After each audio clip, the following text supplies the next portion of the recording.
Okay, as you guys know, if you are on Twitter, there's a lot of people talking about Rust, dude. I was I was on Twitter and it was trending. There was like 15,000 people talking about it, or so I don't know, like 15,000 posts or something like that. I don't know. But anyways, it seems Facepunch are aware. You know, there's Alistair's tweet. There's a lot of chat within the Rust community surrounding concerns with gameplay elements. It's noted, and we do discuss your feedback internally. I won't directly address the topics as I'll be here all day and many views differ.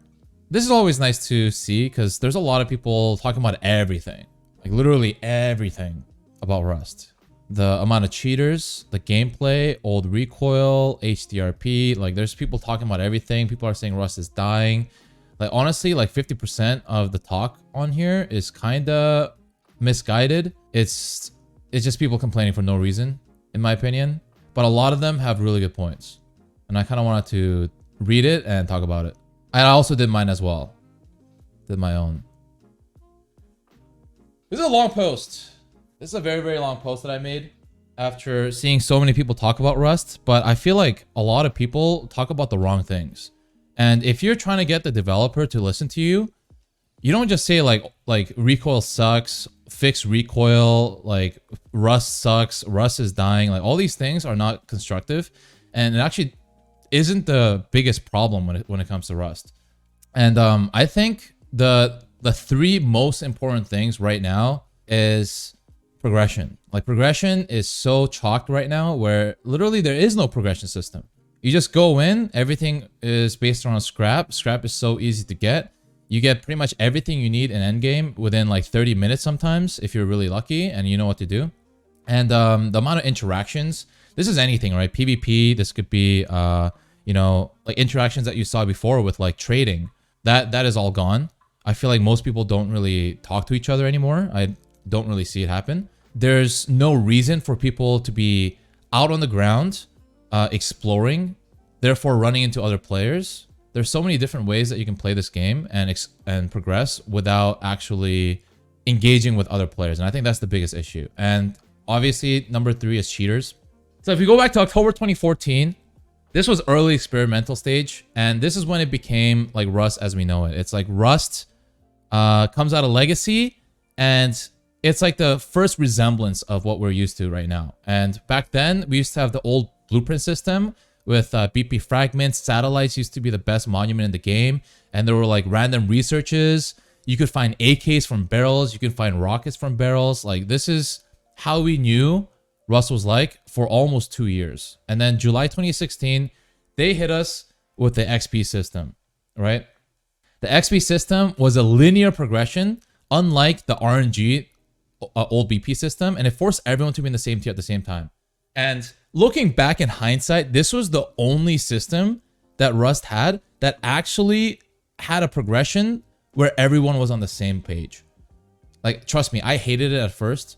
But if you look back, like you have to farm bears, you have to take helis, you have to farm, like if you built, etc., etc. There was even a system where you can see how much like ownership every single item had with like each people. Like, let's say you kill someone for a pickaxe, it'll show you like 66% is owned by Blueprint, and then like 22% is owned by Wellen or whatever. And it was kind of cool, but a lot of people didn't like it. And then they changed the component system not even 1 year later, November 2016. And then this part was no blueprints. It's the components as we know it, but there was no BPs. There was no workbenches. You can craft anything as long as you have the stuff for it. Honestly, my best experience or memories are from this era of the game where like Brandino and I, we would just like make 4 rockets, early raid clans. And if you found the stuff for it, you can make an AK right away. It was honestly really, really fun. And then 1 year later, October 2017, they introduced workbenches, scrap, and blueprints. And at first, it was really cool, dude. There was a lot of stuff that came with it, like launch site was coming out, etc. A lot of PvP. Like people did not figure out the meta yet. And that's why it was a lot of fun. And I still look back to 2017 as one of the best times I had in Rust. And I thought, hey, this is going to be the last progression system that Rust ever needs. And I'm sure Rust also thought the same thing, because May 2018, this is not really a progression system. but safe zones were added, outposts were introduced.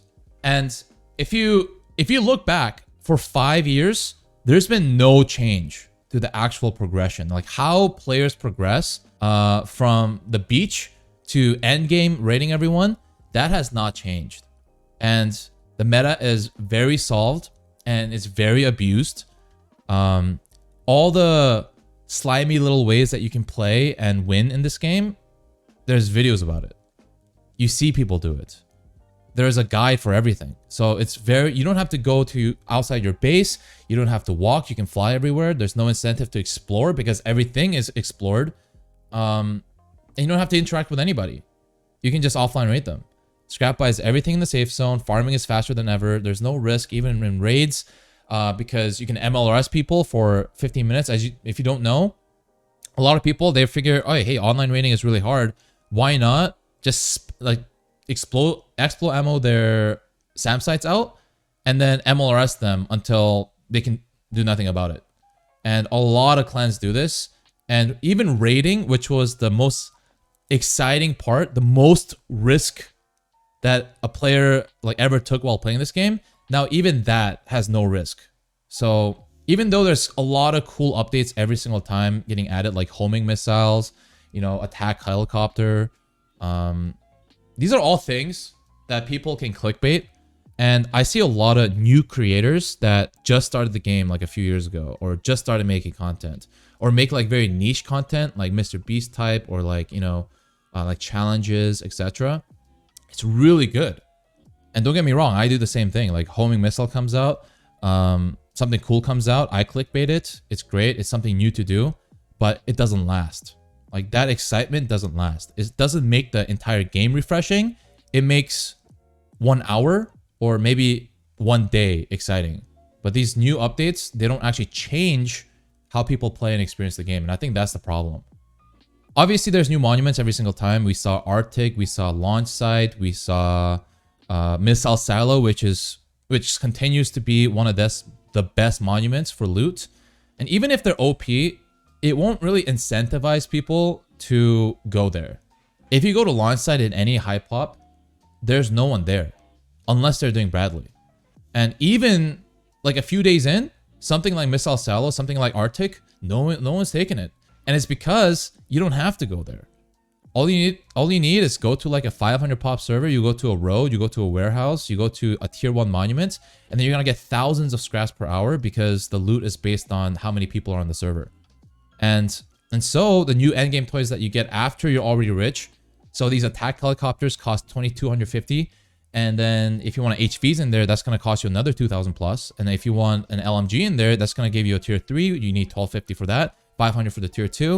And then you need to go down the tech tree. You need to learn the guns. You need to learn the ammo. You need to learn all these things. Even the flare costs 300 scrap or something. Like if you want to play with that, you're going to need thousands of scrap. And those are all additions to the game that you can only play with when you're already the richest on the server. There hasn't been a new early game or like progression update in a while. So if you only add endgame items to the game over and over and over and over, you don't actually play the game differently. You have different things you can spend your scrap on, but like I said, returning players that are coming back is like, oh shit, a homing missile. They're not going to come back. Like if they quit like 5 years ago, they're not going to come back because of a homing missile.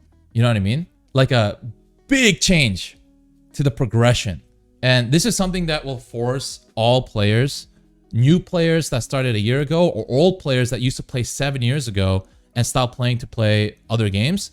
If they need to figure out altogether how to play Rust again, they'll come back. They will stay playing this game.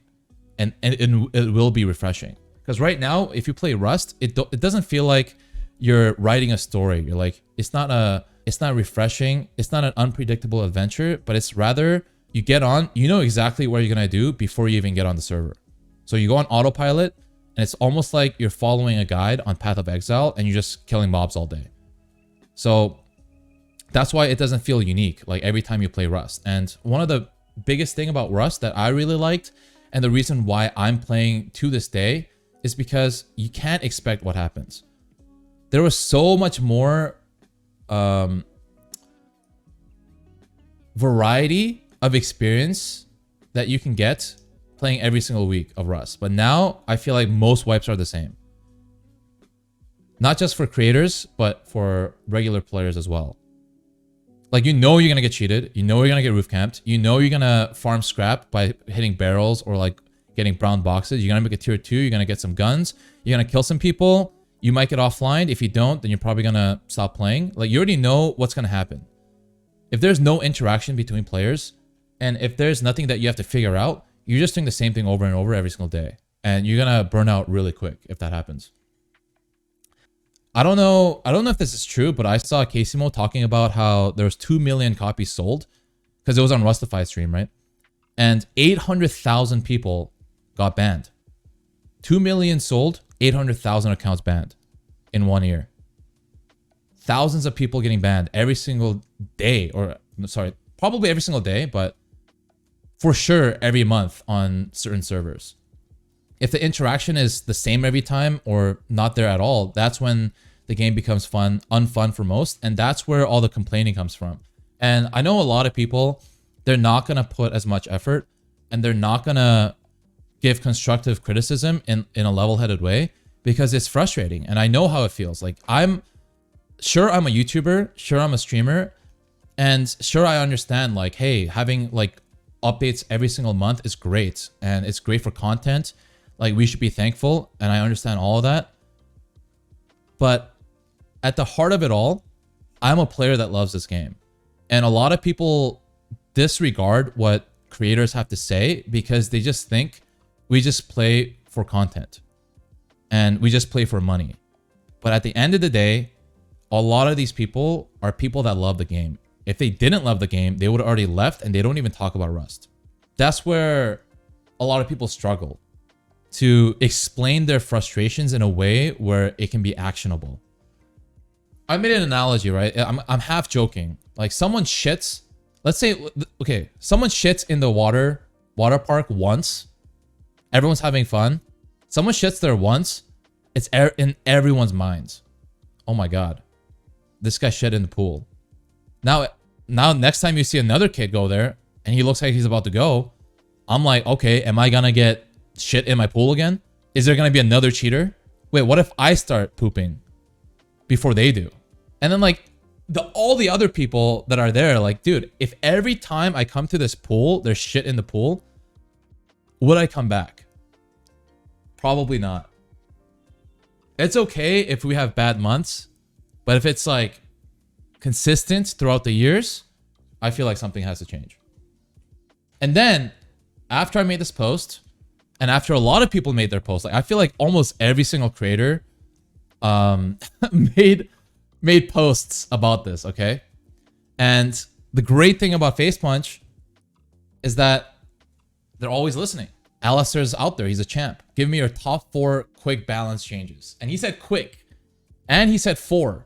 But honestly, I will abide by the quick balance changes because there's so many things that will take years of development that people say all the time, like, hey, bro, just make a new recoil, bro. This takes so much resources, so much time. Like, it's not a fast change. And I think Alistair's just looking for quick things he can change certain values of to make the game feel more balanced. And a lot of people commented like, he's like, remove female character models, make male character models more muscular, add the ability to tuck in, tuck out, remove auto turrets.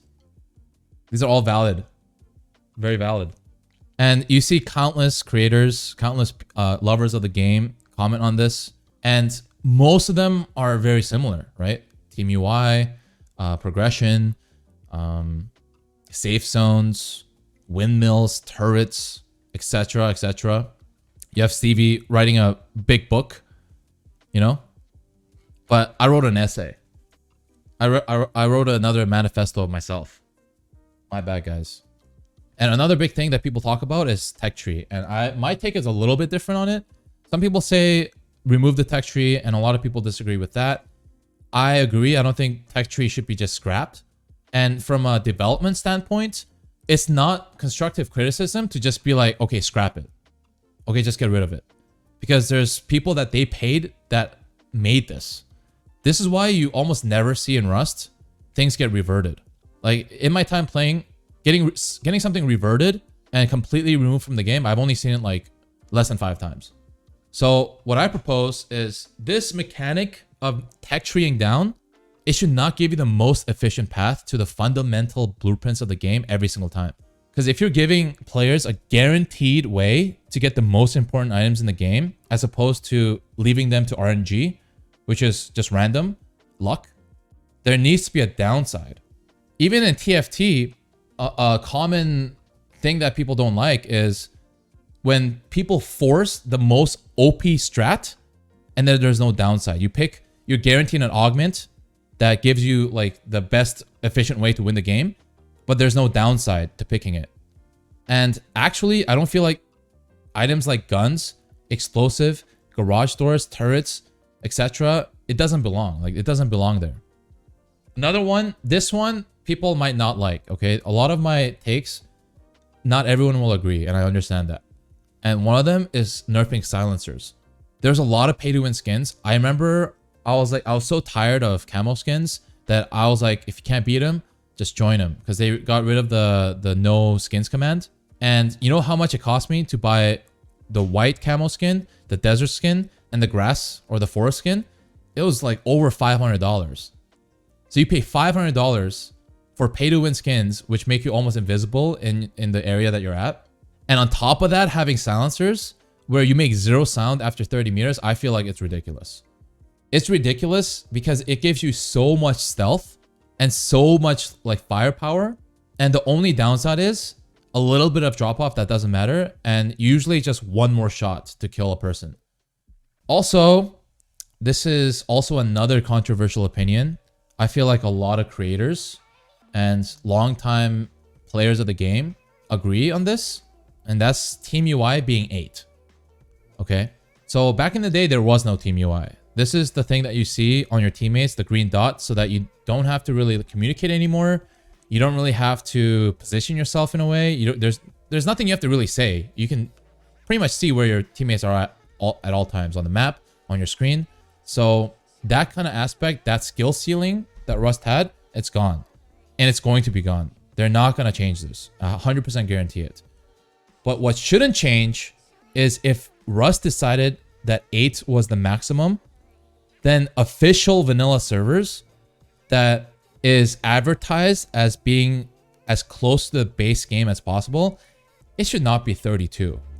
It should not be 16. It should not be changed at all. Because if you're a clan, that's great. That you are such a fundamental, integral part of Rust and what Rust is. Numbers was always king, even back in Legacy. But the difference is there was a downside, a challenge that you had to work around if you were going to abuse your numbers. Like if a team is bad, they should struggle. Now, if a team was good, even with a team UI of 8, they will be organized. They will dominate servers. Another thing, I mentioned up there about tier 0, tier 1, tier 2, tier 3 monuments because, you know, that's what it's advertised at. But there are actually tier 4 monuments. And what I mean by tier 4 monuments, they are available from hour 1 of a wipe.